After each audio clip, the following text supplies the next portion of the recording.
No one's scared of 50 Cent. Let's make that clear. No one. That's the energy surrounding this entire situation. But after months of relentless trolling, things finally reached a breaking point. 50 Cent kept clowning Jay-Z publicly, over and over again. Meme after meme.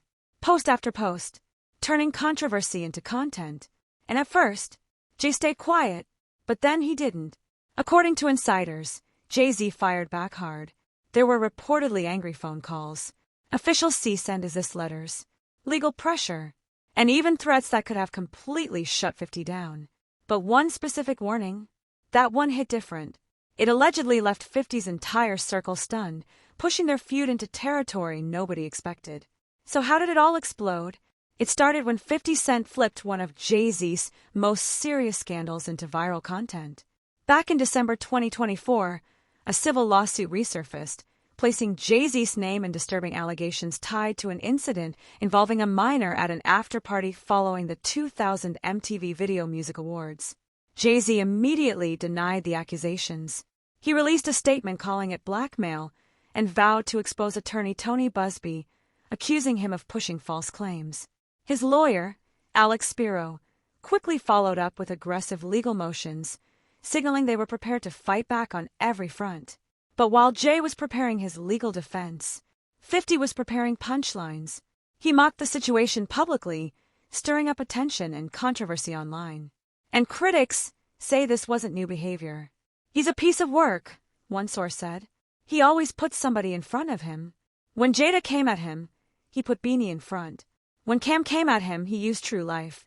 He doesn't compete directly. Meanwhile, Jay-Z focused on protecting his image, especially his family.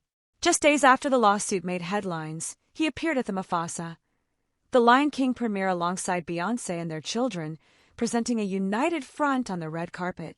Calm, composed, controlled. But 50 Cent was watching. And the moment he sensed vulnerability, he pounced. Because when there's drama in the air, 50 doesn't back down, he amplifies it. And that's when this feud crossed a line. On December 10th, 2024, 50 Cent dropped something that instantly set the internet on fire. He posted an AI-generated video on Instagram, and it had everyone stunned. The clip showed Jay-Z dressed in a tuxedo at an elegant party, calmly sipping wine, when suddenly police stormed in, slapped cuffs on him, and hauled him off to jail. It was cinematic, it was provocative, and it was clearly meant to hit hard. The caption read, "I want to post this, but I'm afraid I'm going to get shot," followed by a laughing emoji. He posted it anyway. Then he deleted it. But by then, it was too late.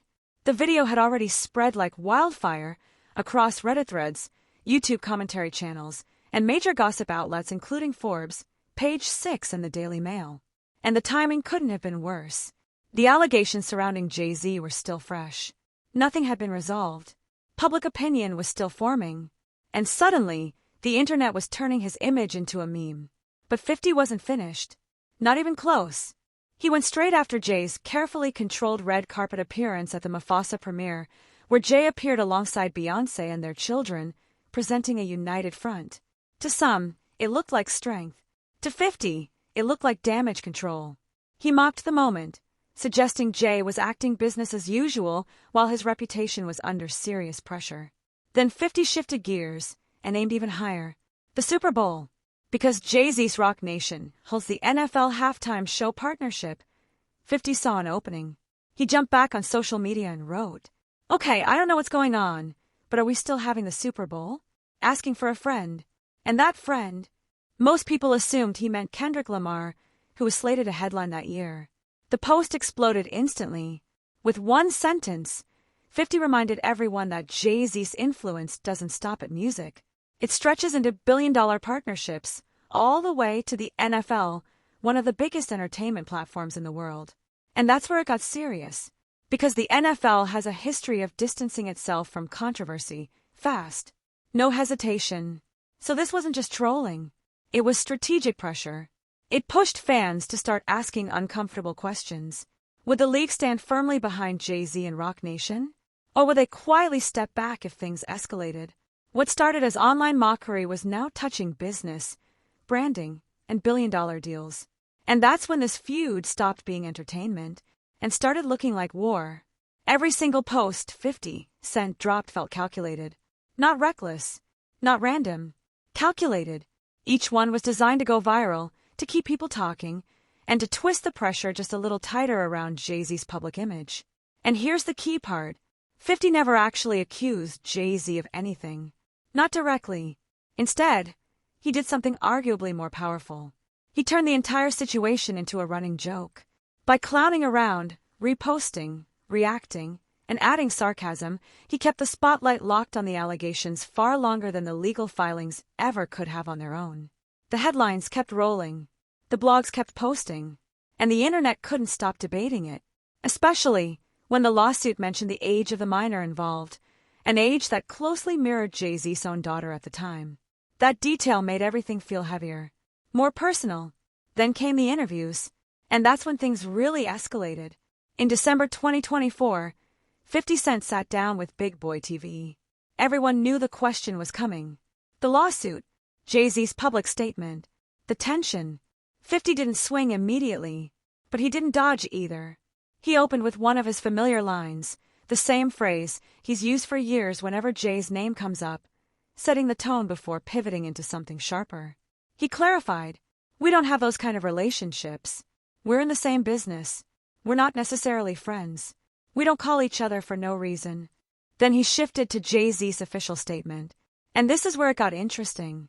50 said the beginning of the statement sounded polished, like something crafted carefully by lawyers and PR teams. But halfway through, the tone changed. According to 50, that's where Jay-Z broke through the script, where the emotion slipped out. He pointed specifically to the aggressive phrasing, lines that sounded raw, not corporate. "You're going to find out how I handle this." 50 argued no publicist would approve that. No lawyer would greenlight language that combative toward another attorney. To him, that wasn't strategy. That was personal. And whether it was genuine analysis or another subtle jab, his commentary landed because there was a noticeable shift in tone. Jay-Z's statement didn't read like a sterile corporate press release. It read like a man who felt attacked, angry, furious, possibly blindsided. It was emotional, not calculated. And then, unexpectedly, 50 softened the temperature. He made it clear that despite the tension, this wasn't some lifelong blood feud. "It's not like we have something against each other to make us enemies," he said. "Me and Jay will use each other repeatedly for energy." And that line might explain everything.